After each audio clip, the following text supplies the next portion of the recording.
கடகராசிக்கு இந்த குரு பயிற்சி அள்ளி கொடுக்க காத்திருக்காருன்னே சொல்லலாம். ஏன்னா, தன் வீட்ட இந்த குரு பகவான் பார்க்க வந்திருக்காரு. சில காலம் லாபஸ்தானத்துல லாபத்த அனுபவிக்க முடியல. ஏன்னா, சனிய தடுத்துட்டு இருந்தார். சனி தடுத்தத இந்த குரு பகவான் கொடுக்க காத்திருக்கார். முதல்ல இவங்களுக்கு கணவன், மனைவி அந்யோன்யம், திருமண பாக்கியங்கள் கிடைக்கப் போகுது. வேலை என்று ஒரு விஷயத்துல வளர்ச்சி நிச்சயம். அது குறிப்பா அரசுக்கு இணையான வேலை, அரசு வேலை இல்ல அரசுக்கு இணையான வேலை யோகங்கள் வந்தாச்சு. இவங்களுக்கு பார்த்தீங்கன்னா, இப்பதான் வீடு, சொத்து தானாக அமையும். இப்ப சொத்து யோகம் கிடைக்கிற கடகராசின்னே சொல்லிடலாம். அந்த கடகராசிக்கு வண்டி வாகனங்கள், சொத்து யோகங்கள் உண்டு. தாய், தந்தையர் உடல் உபாதைகள்லாம் தொந்தரவு இருந்து இப்ப விலகப் போகுது.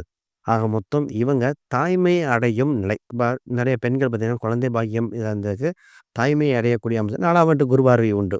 திருச்செந்தூர் முருகன அடிக்கடி சென்று வழிபாடு செய்ய, குறிப்பா வியாழக்கிழமை போணும். ஏன்னா வியாழன் தான் 12ஆம் ராசிக்கு 12க்கு வராரு. அப்ப திருச்செந்தூர் முருகன் வியாழக்கிழமை என்று வழிபாடு செய்ய, இவங்களுக்கு அள்ளி குடுக்க இந்த குரு பயிற்சி காத்திருக்கு. எல்லாமே பிளஸ் தான். 2ஆம் இடத்துல வர கேது கூட பிளஸ்ஸா மாறிரும்.